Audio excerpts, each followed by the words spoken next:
Line है कि सौभाग्य न सब दिन सोता है, देखें आगे क्या होता है। क्या आप बता सकते हैं किस कविता की लाइन है ये? हाँ जी, दिनकर जी की है, रश्मि रथी की कविता है। जी, तो इसे डिवाइन इंटरवेंशन कहिए या मेरा सौभाग्य कहिए, कैसे ये सेशन अभी मात्र 10 मिनट पहले मेरे पास आया है। और हालाँकि मैडम की चर्चा ज्योति दी से होने वाली थी इस विषय पर, लेकिन वही डिवाइन इंटरवेंशन और सौभाग्य मेरा कि आज मुझे आपके साथ ये मंच साझा करने का मौका मिला मैम। बहुत-बहुत स्वागत है आपका, एक बार ज़ोरदार अभिनंदन मैडम के लिए। नवाचार उच्च शिक्षा के बारे में आज हम बात करने वाले हैं। समय का ध्यान रखते हुए मैं सीधे विषय पर आती हूँ। रिसर्च की अगर हम बात करें मैम, तो क्वालिटी रिसर्च एक बहुत बड़ा सवाल है हमारे लिए। हमारे जो रिसर्चर्स हैं वो ज़्यादा उनका साइटेशन नहीं होता है पेपर्स का, ग्लोबली ज़्यादा एक्नॉलेज नहीं होते हैं। तो इस विषय पर आपके क्या विचार हैं? देखिए, रिसर्च को सबसे पहले तो आपको विषय अनुरूप देखना पड़ेगा कि हमारे जो अनुसंधान करता है उनका रिसर्च किस विषय से जुड़ा हुआ है। यदि ग्लोबली उनको मान्यता प्राप्त हो तो आप पाएंगे कि साइंस के अंदर के जो विद्यार्थी हैं वो ग्लोबल ज़्यादा हो सकते हैं। आपकी हिंदी या क्षेत्रीय भाषाओं से जो शोधार्थी हैं ग्लोबली उनकी एक्सेप्टेंस उतनी नहीं होगी, क्योंकि विश्व के कितने ही देशों में ऐसा भी तो हो सकता है कि उनको जानने वाले लोग तो हों पर उन पर मनन करने वाले लोगों की संख्या ना हो। तो ग्लोबली कौन स्वीकृत होगा ये उसके विषय से जुड़ा होगा। दूसरी बात, आप यदि इसे साइंस के उच्च शिक्षा क्षेत्र की बात करें कि हमारे रिसर्चर्स का पेपर क्यों नहीं स्वीकृत हो रहा, क्या नहीं हो रहा, इसके लिए सबसे बड़ी बात यह है कि हम रिसर्च कर कैसे रहे हैं, हमारा डेटाबेस क्या है। पश्चिम बिना परीक्षण के, बिना प्रयोग के निष्कर्ष तक पहुंचे हुए किसी भी बात को स्वीकार करने के लिए तैयार नहीं होता। उनके विज्ञान का ही अर्थ है जिसे प्रयोग के आधार पर निष्कर्ष पाने के बाद स्वीकारा जाए, वही साइंस है। हमारे यहाँ ज्ञान ज्ञानात्मक है, हम अनुभव के आधार पर भी निष्कर्ष निकाल लेते हैं। जैसे हमने कहा जल ही जीवन है। जल ही जीवन का अर्थ हुआ कि जल तत्व है, हमारा शरीर जल से बना हुआ है। हमने ये नहीं बताया कि शरीर में कितने प्रतिशत पानी है, लेकिन हम ये जानते हैं बिना पानी के शरीर नहीं होता, बच ही नहीं सकता। आप भूखे रह सकते हैं पर आप प्यासे नहीं रह सकते।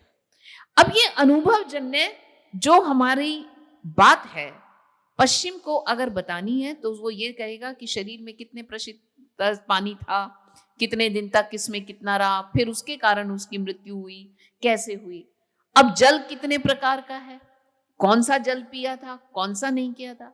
इसका सर्वश्रेष्ठ उदाहरण यह है कि हम कहते हैं कि गंगा जल जो है जीवनदाता है, और उसी का परिणाम है कि एक दिन में प्रयाग के अंदर जाकर के करोड़ों लोग एक ही स्थान पर डुबकी लगा रहे हैं। पूरी दुनिया देख रही है पर किसी को इन्फेक्शन का कोई खतरा महसूस नहीं हो रहा। लोग नहा रहे हैं, उसी जल में आचमन कर रहे हैं और बड़े अपने अंतर मन को संतुष्टि देकर मुक्ति का आकांक्षी बनकर के अपने वहां से प्रस्थान कर रहे हैं। और जो पाश्चात्य चिंतन के लोग हैं वो वहां पर बैठ करके डाटा इकट्ठा कर रहे हैं कि इसमें कितना फिकस मिल गया और ये शरीर के लिए कितना नुकसानदायक है, इससे कौन सी महामारियां फैलेंगी। ये चिंतन का अंतर है। तो जब चिंतन का अंतर होगा तो आपकी बात को मैं क्यों स्वीकारूं, पहली बात। दूसरी बात, पश्चिम का सारा जो चिंतन केंद्रीकरण है वो बाजार को लेकर के है। आपका अनुसंधान यदि उनकी बाजार की नीतियों के अनुरूप है तो वो आपको लपक कर ग्रहण करेंगे। यदि आपका अनुसंधान बाजारात्मक नहीं है तो फिर वो कहेंगे देखेंगे फिर कभी फुर्सत में, अभी तो ये कमल के फूल मुरझाने लगे हैं। तो ये दोनों चीजों का अंतर, दृष्टिकोण का अंतर है, ये पूरब और पश्चिम का अंतर है। तो इसलिए ये अनुसंधान स्वीकृत नहीं होते। चूंकि हम वैश्विक स्तर पर रिसर्च की बात कर रहे हैं और तो ग्लोबलाइजेशन की हम बात कर रहे हैं, तो एक सवाल जो मेरे हृदय के बहुत करीब है मैं आपसे जानना चाहूँगी। अंग्रेजी भाषा का कितना महत्व है रिसर्च में, ग्लोबली एक्नॉलेज होने के लिए, किसी भी रिसर्च वर्क के लिए? क्योंकि हमारे यहाँ उच्च शिक्षा में ज़रूरी नहीं है कि ज़्यादातर लोग अंग्रेजी बेहतरीन तरीके से जानते हों, तो क्या ये उनके लिए एक ड्रॉबैक हो सकता है? Yes, there is no doubt. ये प्रश्न हम भी करते थे। देखिए, संख्या में हिंदी भले से ही आज विश्व में दूसरे स्थान पर पहुंच रही हो, हिंदी बोलने वाले, समझने वाले, लेकिन दुनिया के बाजार को चलाने वालों में हिंदी का प्रयोग आपके देश के बाजार के अनुरूप है। अर्थात भारतवर्ष में, उत्तर भारत में खासकर बाजार पर कब्जा करने के लिए जो चैनल्स या विज्ञापन आरंभ में हिंदी में थे, अंग्रेजी में थे, वो हिंदी में आए क्योंकि हिंदी दर्शकों ने उन प्रोडक्ट्स को खरीदा, बेचा। लेकिन वो हिंदी के विज्ञापन ना तो सऊदी अरब में दिखाए जाएंगे, ना अमेरिका में दिखाए जाएंगे, ना चाइना में दिखाए जाएंगे। वहां वे फिर उनकी भाषा में चले जाते हैं। तो ये प्रोडक्ट बेचने के कारण रोजगार सृजन होता है। आपकी भाषा अगर रोजगार परक नहीं है तो उस भाषा का आज के उपभोक्तावादी विश्व में महत्व नहीं है। आप इसलिए दुनिया के भूमंडलीकरण वाले बाजार में पिछड़ रहे हैं और आपको स्वीकार्यता नहीं मिलती। यही कारण है कि जो लोग हिंदी में रिसर्च करते हैं वो ग्लोबली उतने एक्नॉलेज्ड नहीं होते। अपवाद हर जगह होते हैं, वो यहाँ भी हैं और वहाँ भी।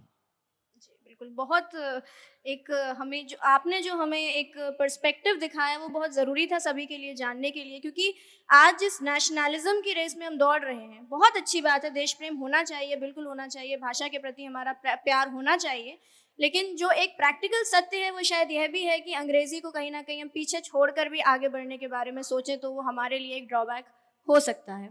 अब ये तीसरा प्रश्न आपका द्वंद्व का प्रश्न है। जी। पहले आप अपने प्रश्न को समझिए। चीन, सोवियत संघ, जापान, ये तीनों देश आर्थिक उन्नति और अनुसंधान में हमसे कई लाख गुना आगे हैं और इतने आगे हैं कि चीन ने तो जापान को भी पीछे छोड़ दिया। पर चीन में शिक्षा का माध्यम उनकी अपनी मातृभाषा है। जी। तो फिर ये कैसे हुआ? बच्चा अपने परिवेश से जो ज्ञान लेता है उस ज्ञान में संवर्धन करना आसान होता है, इसीलिए भाषा को मातृभाषा कहा जाता है। और सौभाग्य से आज विश्व मातृभाषा दिवस भी है। जिन जिन राष्ट्रों ने अपनी भाषा में ज्ञान दिया, शिक्षा दी, शिक्षण कार्य किया, उन उन देशों में नई रिसर्च बहुत तेजी से पनपी और आगे बढ़ी। इन देशों ने केवल पश्चिम से टेक्नोलॉजी को आयात किया या उनके विद्यार्थी, चुनिंदा विद्यार्थी अंग्रेजी सीखकर उनकी लैब में गए, उनके विश्वविद्यालयों में गए, जहां जाकर के उन्होंने उनकी भाषा में ज्ञान लिया और अपने देश में लौटकर अपनी भाषा में अपने विश्वविद्यालय के विद्यार्थियों को वह ज्ञान दिया जिससे कि वो नई खोजों की ओर अग्रसर हो सके। अब बारी आती है हमारी। हम तो दुविधा में दोनों गए, माया मिली ना राम।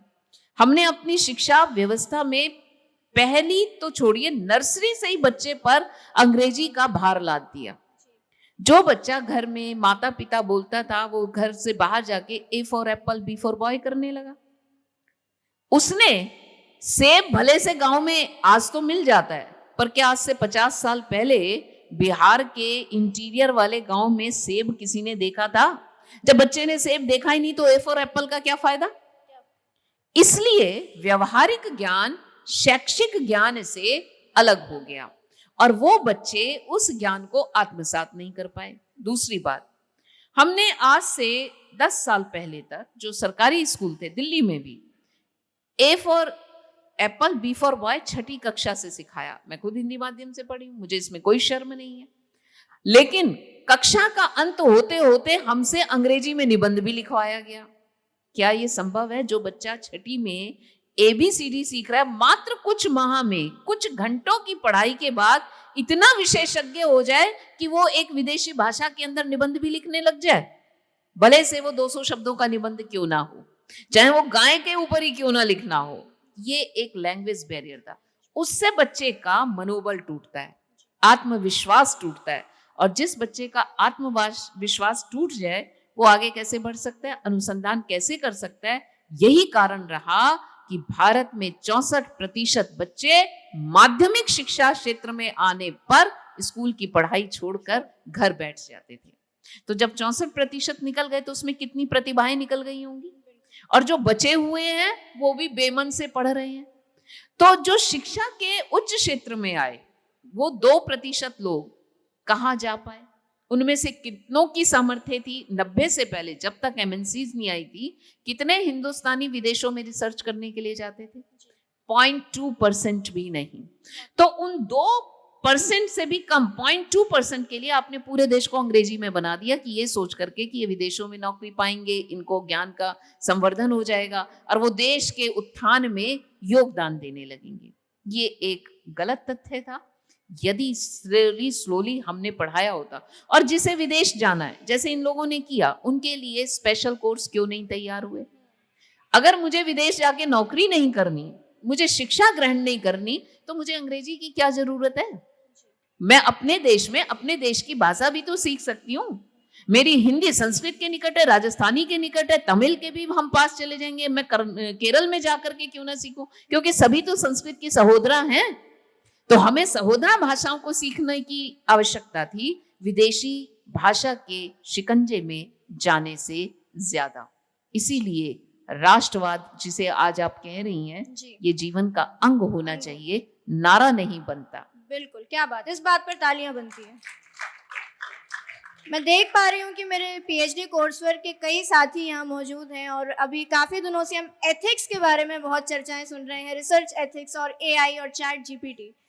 तो जो चैट जीपीटी का जो आगमन हुआ है और आर्टिफिशियल इंटेलिजेंस का जो आगमन हुआ है, उससे रिसर्च एथिक्स के पर्सपेक्टिव से हम देखें तो नुकसान कितना हुआ है? बहुत ज्यादा।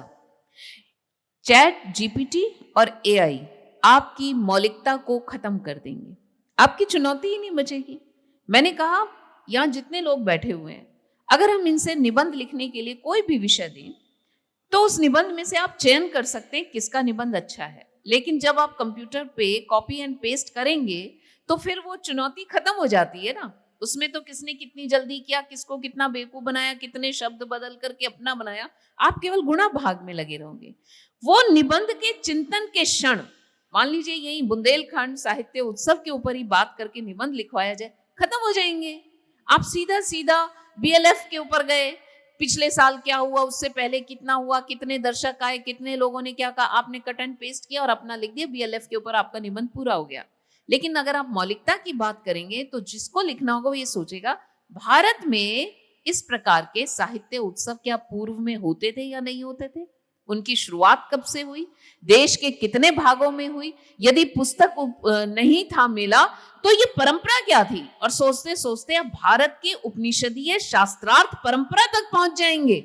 यही तो संवाद था। उपनिषद का अर्थ ही है संवाद से मिलने वाला ज्ञान। और जैसे ही आप यहाँ पहुंचेंगे आपका निबंध एकदम एआईआर और चैट जीपीटी की दुनिया से अलग होकर नई पहचान देगा। तो ये प्रतिभाएं इस प्रकार से कुंठित हो जाएंगी। प्लेगरिज्म, जिसके बारे में हम काफ़ी चर्चा करते हैं, काफ़ी बड़ा हमारे लिए एक चैलेंज बन गया है और शायद काफ़ी हद तक एआई और चैट जीपीटी इसमें सहयोगी है। क्या आपका ऐसा मानना है? देखिए, प्लेजरिज्म भी कोई नई चीज नहीं है। अगर इसका सबसे बड़ा उदाहरण देखना हो तो जरा आजादी से पहले की यात्रा कीजिए। आप सब ने वैज्ञानिक जगदीश बसु जी का नाम सुना होगा, डॉक्टर जगदीश बसु, जिन्होंने ये सबसे पहले सिद्ध किया साइंटिफिक परीक्षण करके कि पौधों में भी जीवन होता है जी, है ना। उन्हीं की एक रिसर्च रेडियो के आविष्कार से भी जुड़ी हुई है। कितनी विचित्र बात है कि उन्होंने अपना रिसर्च भेजा ब्रिटेन अपने प्रोफेसर के पास, और वो रिसर्च कहते हैं कि उन्हें 24 घंटे बाद मिली। उससे पहले मैक्रोनी ने रेडियो के ऊपर, जो उसी प्रोफेसर का शिष्य था, अपना रिसर्च जो है जमा कर दिया और रेडियो के आविष्कारक के रूप में उसका नाम दर्ज हो गया। तब कंप्यूटर नहीं था मैडम। लेकिन क्या ये किसी षड्यंत्र की ओर, जिसे आज आप प्लेजरिज्म कहते हैं, इशारा नहीं करता?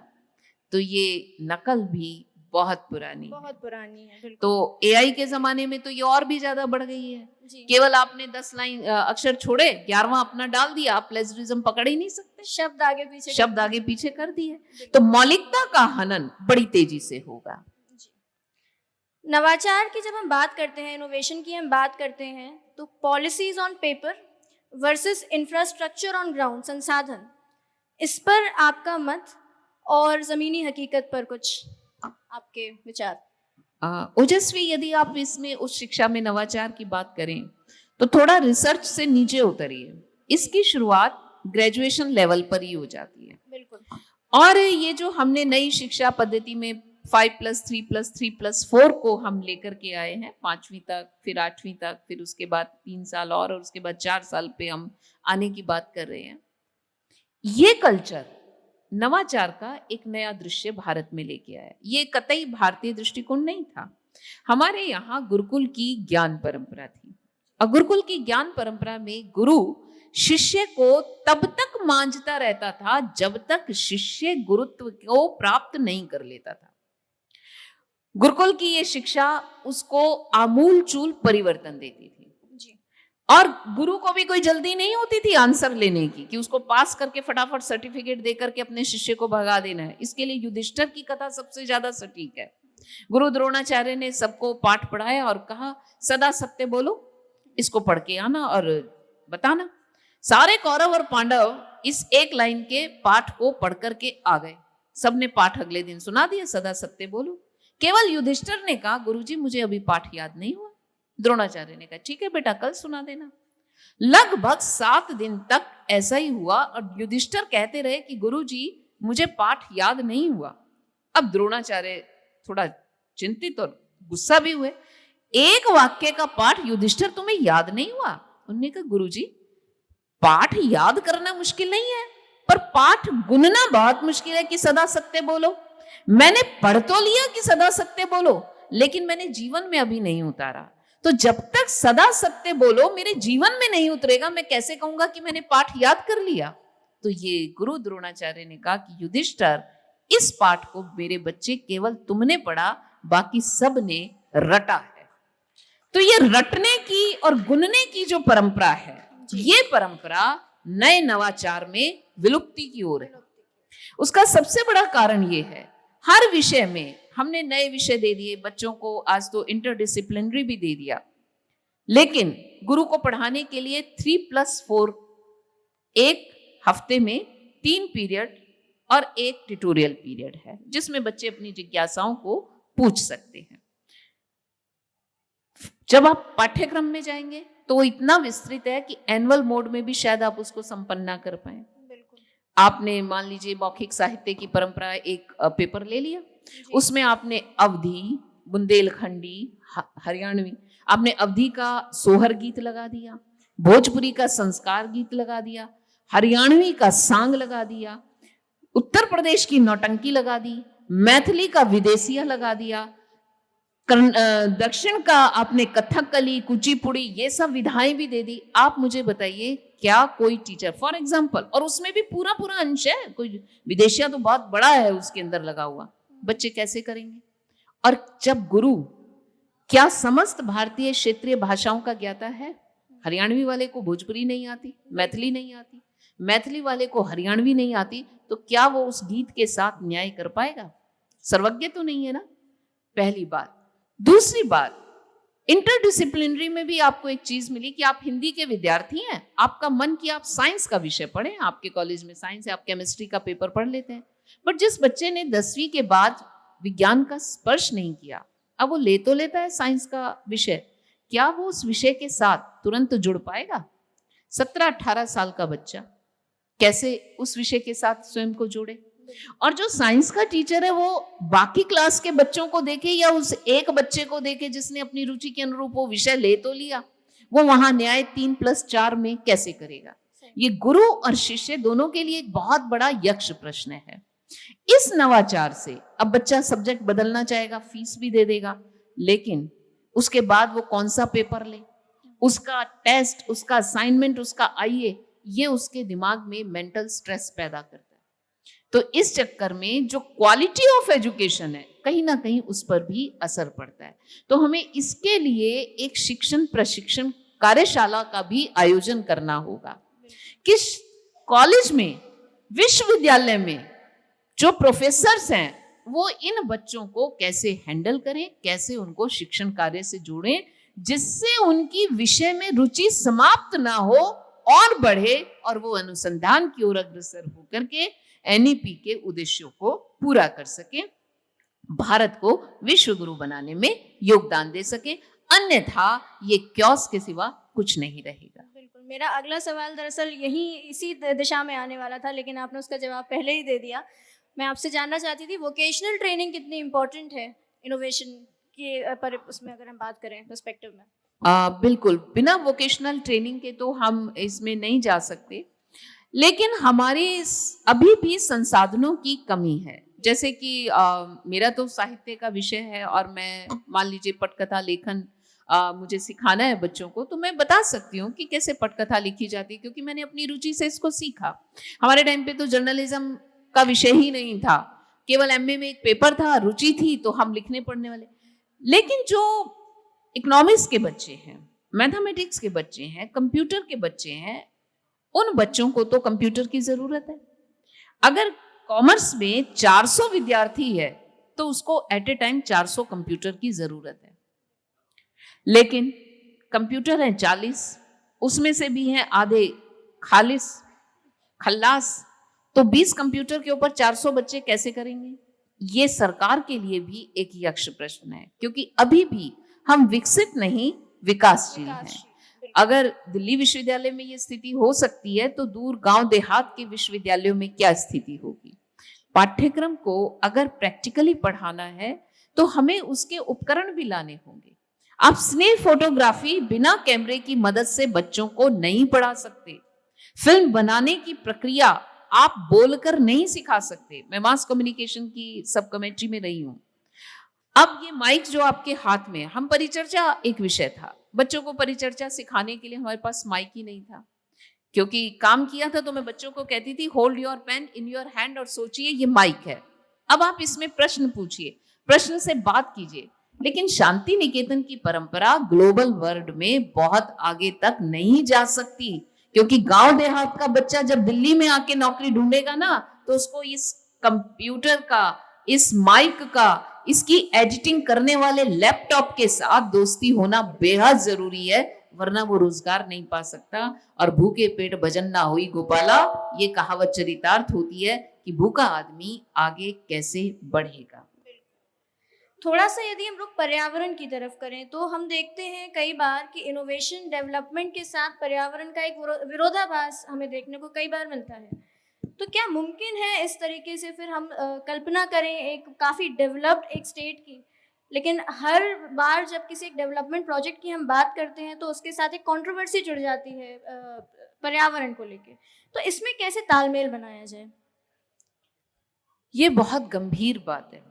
इसके लिए चलिए पर्यटन की यात्रा करते हैं। जैसे पुराने जमाने में जब गर्मियों की छुट्टियां होती थी तो माता पिता या खासकर माँ बच्चों को लेके मायके जाती थी। 2 महीने कब गर्मियों के नानी के यहाँ बीत जाते थे बच्चों को पता ही नहीं लगता था।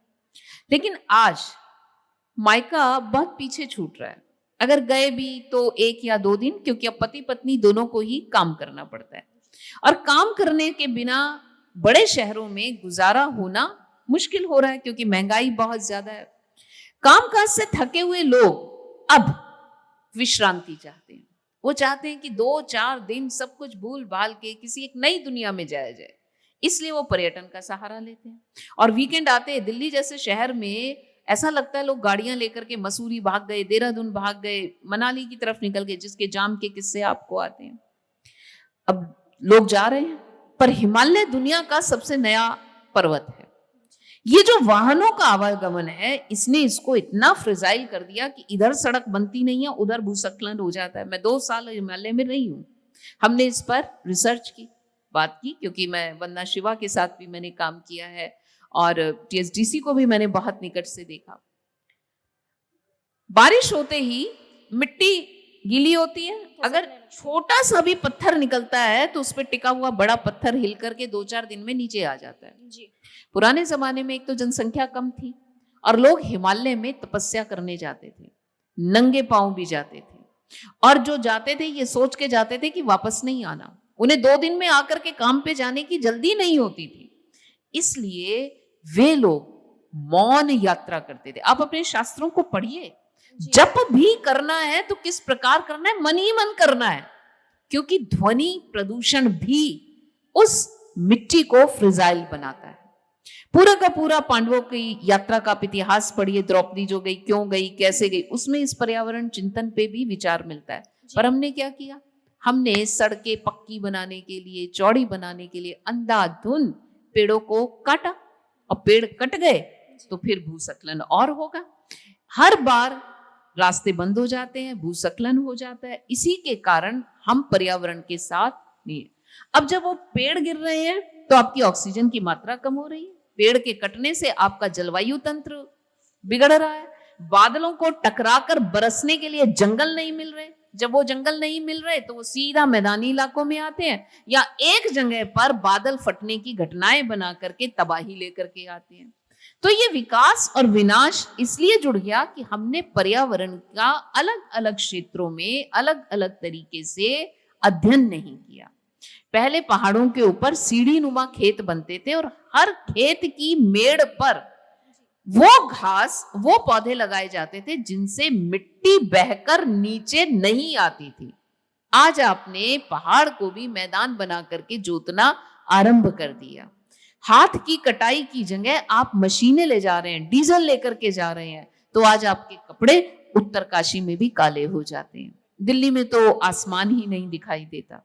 तो ये पर्यावरण को विकास के नाम पर जो हमने भेंट चढ़ाया, तो फिर ऐसी दुर्घटनाएं तो होंगी ही। विदेशों में बहुत विकास है, मैंने दुनिया देखी है, वे लोग विकास के नाम पर पर्यावरण को बलि नहीं चढ़ाते। आपको यकीन नहीं होगा, जापान जैसे इंडस्ट्रियल देश में टोक्यो से लेकर ओसाका तक मैंने जो ट्रेन यात्रा की, मात्र 3 जगह धुआं निकलते हुए देखा चिमनी से, अन्यथा कहीं कोई धुआं नहीं है।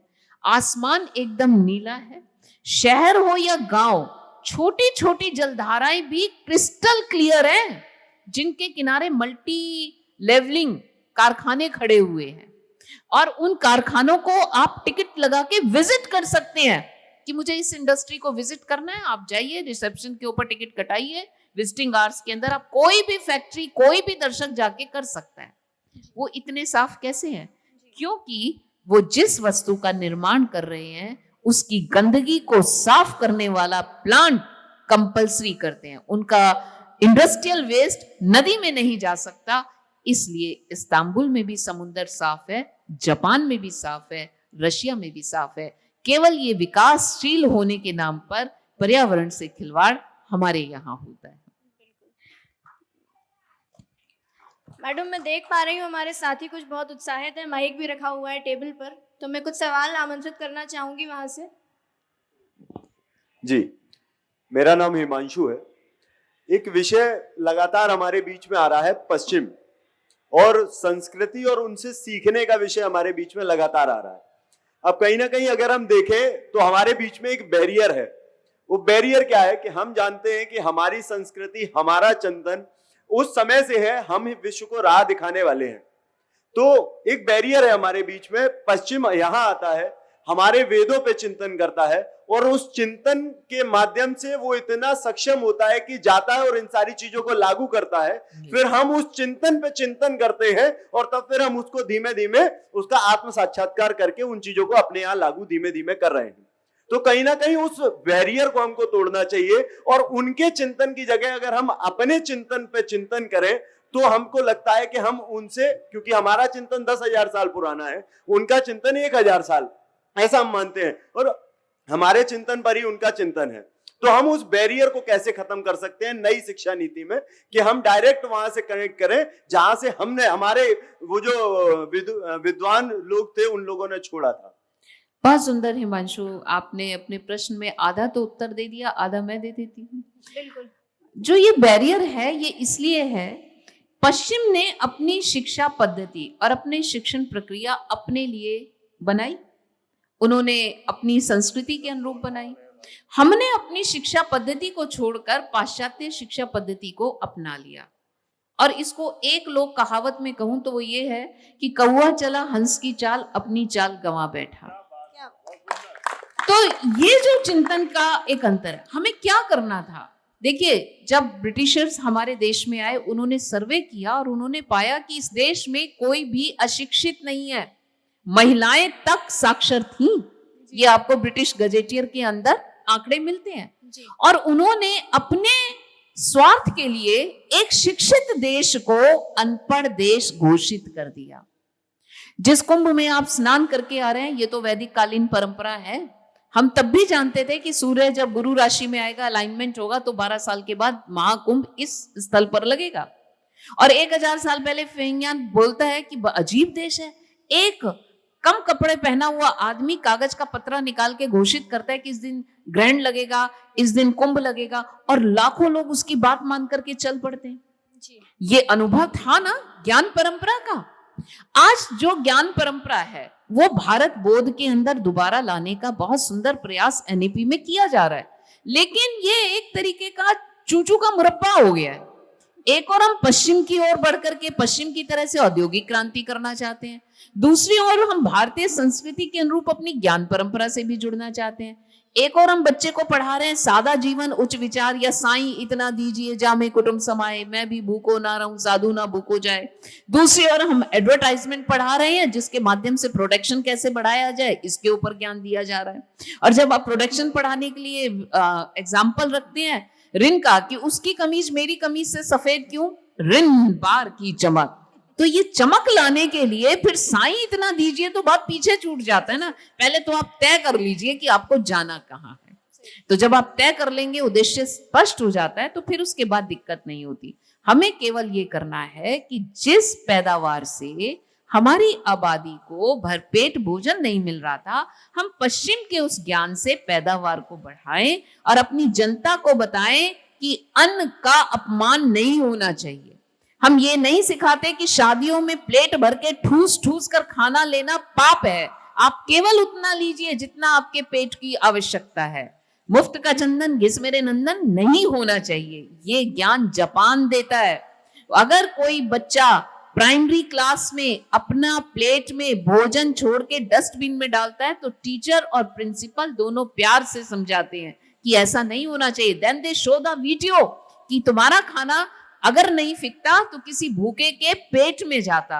हम क्यों नहीं ऐसे वीडियो बनाकर अपने बच्चों को स्कूलों में दिखाते कि केवल उतना अन्न अपनी प्लेट में लिए जितना आपको भोजन की आवश्यकता है। यदि आपका शरीर कहता है खाना नहीं खाना, तो भोजन मत कीजिए। और ऐसा नहीं है कि ये देश समझेगा नहीं, ये देश बहुत अच्छे से समझता है। इसलिए जब स्वर्गीय लाल बहादुर शास्त्री के जमाने में इस देश के अंदर अन्न की कमी हुई, हम गेहूं आयात करने लगे थे पश्चिम से। हमारे यहाँ तब इतनी प्रोडक्शन नहीं थी हरित क्रांति से पहले, तो उन्होंने आह्वान किया कि हम क्यों ना एक दिन सप्ताह में उपवास रखें जिससे लोगों का पेट भर सके। और उस दिन यकीन मानिए, हिंदू ही नहीं, सोमवार के दिन मुसलमान भी शाम के समय अपने रेस्टोरेंट बंद रखते थे, क्योंकि तब भारत एक होकर भूखे की भूख मिटाने के लिए अपने हिस्से का अन्न छोड़ता था। तो छोड़ने वाले देश की परंपरा को फिर से उपवासी तपस्वी बनकर भी हमें चलना होगा। तब हम पैदावार के साथ उसका समायोजन करके देश की जनता के सुख की कामना कर सकते हैं। जोरदार तालियां इस जवाब के लिए। मुझे लगता है और कोई सवाल आप में से पूछना चाहे तो पूछ सकता है। एक सवाल हम और ले सकते हैं। कोई और साथी मेरा कोई सवाल करना चाहता है? जी। मैम, मेरा नाम शशांक पाठक है। मैं प्रश्न ये पूछना चाहता हूँ मैम कि जैसे हम अभी जो वर्तमान का हमारा जो परिदृश्य है, और इसमें हम धर्म से, जैसे हमारे यहाँ धार्मिक पहलू को जो है बहुत ही ज़्यादा जो है प्राथमिकता दी जाती है। तो जैसे हम पहले देखते भी हैं कि चाहे वो हड़प्पा सभ्यता रही हो या वैदिक सभ्यता रही हो, आज भी उनके कुछ प्रचलनों को जो है हमारे जो है धार्मिक कार्यों में, चाहे हम उसको समझते हो, जैसे मान लीजिए कि भाई पीपल 24 घंटे जो है ऑक्सीजन जो है देता है, पीपल या नीम, तो उन वृक्षों को जो है हम पूजा के माध्यम से जो है आज अपने जो है कल्चर में कहीं न कहीं या व्यवहार में जो है हम उसको जो है आत्मसात कर किए हुए हैं। ये हमारे पारिवारिक संस्कार हैं या सामाजिक संस्कार हैं। मेरा प्रश्न मैम ये है कि क्या धर्म के उस पहलू को लेके, जैसे अगर हम डेवलपमेंट की बात करें तो ग्रॉस नेशनल प्रोडक्ट जो है चलता रहा 2013 से, फिर जो है ग्रॉस नेशनल हैप्पीनेस का जो एक कॉन्ट्रास्ट, मतलब एक आप समझिए कि शब्द जो लाया गया वो भूटान के द्वारा लाया गया। तो डेवलपमेंट को हम किन अर्थों में जो है, किन मायनों में जो है ले जाना चाहते हैं। एक दूसरा मैम इससे जो विषय और एक प्रश्न और है मेरे मन में, धर्म का जो हम निरपेक्ष पहलू कह रहे हैं वो मुझे लगता है कि शायद वो पंथ निरपेक्षता का पहलू है यदि संवैधानिक दृष्टि से देखें तो, क्योंकि हमारे यहाँ तो धर्म के जो 10 लक्षण बताए गए, धृति क्षमा दमो स्तेयम, तो उस अगर जो है पहलू से बात करें मैम तो मुझे लगता है कि धर्म कोई जो है बुरी चीज नहीं है जिस तरह से आज जो है समाज में वो पेश किया जा रहा है। जैसा कि स्वामी विवेकानंद जी ने भी कहा था कि अगर हम हिंदू धर्म या इस्लाम को अगर हम देखें तो हिंदू धर्म जो है वो हमारा शरीर होना चाहिए और इस्लाम जो हमारा मस्तिष्क होना चाहिए, हृदय होना चाहिए। तो क्यों ना हम जो है उस साम्यता से जो है आगे जो है भाई अपने रिसर्च को या मान लीजिए समाज को लेके चलें। बिल्कुल सही कहा आपने। धर्म तो जीवन का आधार है, क्योंकि धर्म पंथ तो होता नहीं। आपने बिल्कुल सही कहा। धार्यति इति सा धर्मः, जिन गुणों को आप धारण कर सकते हैं वही धर्म हो सकते हैं। जिन अवगुण में अगर वो गुण बदल जाए तो आप उन्हें धारण नहीं कर सकते, वो धर्म हो ही नहीं सकता। अब बारी आती है कि धर्म से दूरी क्यों बनाई जाए, धर्म से निरपेक्ष क्यों हुआ जाए। अरे भाई, धर्म से निरपेक्ष हो गए तो आप गुण से निरपेक्ष हो गए। अगर मैं सत्य से दूरी बना लूंगी, असत्य संभाषण करने लगूंगी, तो एक शिक्षक के रूप में मैं अपने विद्यार्थियों को क्या दे पाऊंगी। तो धर्म से तो आप निरपेक्ष हो नहीं सकते। ये जो फिलॉसफी है कि सेकुलरिज्म के नाम पर इसको करना ना करना, हर देश अपनी अपनी मान्यताओं के हिसाब से चीजों को जोड़ता और घटाता रहता है। हैप्पीनेस इंडेक्स भी इन्हीं मान्यताओं के हिसाब से टर्मिनोलॉजी में आया कि भूटान के लोग सबसे ज्यादा प्रसन्न हैं।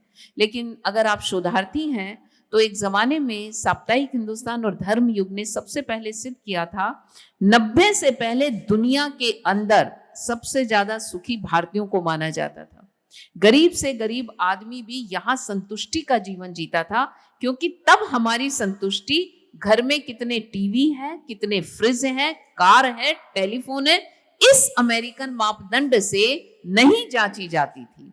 तो जब तक आप मापदंडों के हिसाब से रहेंगे आप दुखी हैं, क्योंकि वो भौतिकतावादी संस्कृति के उपकरण हैं। और आप यदि धर्म के आधार पर अपने समाज, व्यक्तित्व और राष्ट्र का मापन करेंगे तो फिर आप दुनिया के आज भी प्रसन्न देशों में सम्मिलित हो सकते हैं, क्योंकि गरीब से गरीब आदमी हो, उच्च से उच्च आदमी हो, गंगा में जब स्नान करने जाता है तो अमीर गरीब का भेद नहीं पाता। मुकेश अंबानी भी तो उसी संगम में डुबकी लगा रहे हैं जहां किसी अनाम गांव के अनाम व्यक्ति ने डुबकी लगा करके अपने जीवन को सार्थकता दी। हमारा धर्म इस प्रकार के विभेद को मिटाकर एकाकार होने का नाम देता है। इसीलिए कुंभ महाकुंभ हो जाता है और पूर्ण कुंभ के कामी के लिए किसी का कोई बैरियर नहीं है। विदेशी आए वे भी नहाए, देसी आए वो भी नहाए, ज्ञानी भी नहाए, अज्ञानी भी नहाए, क्योंकि गंगा तेरा पानी अमृत झरझर बहता जाए। ये गंगा सबको अमृत बांटती है और भारत की ज्ञान गंगा आपको हैप्पीनेस इंडेक्स में महारथी बनाती है। चूंकि समय की भी बाध्यता है और लगभग हमने काफ़ी अहम पहलुओं पर चर्चा कर ली है, यही एक प्रखर वक्ता की पहचान होती है कि गहरी अध्ययन के साथ उन्होंने आपके साथ अपने ज्ञान को साझा भी कर लिया और विभिन्न पहलुओं पर भी उन्होंने चर्चा कर ली। We are very grateful, we are very thankful. Having said that, we conclude the session. No doubt, Ojasvi, it is a very interactive session, and I also enjoyed a lot because a lot of the things are coming in this session. It's not only the monologue where I have to speak for a class. It is an interactive and very, very intellectual session which these students and guys asked me. Thank you once again. जोरदार तालियां PhD के शोधार्थियों के लिए भी मैं चाहूंगी आप बजा दें। जिस प्रकार की गंभीरता से उन्होंने सवाल किए, वाकई काबिले तारीफ है। शुक्रिया।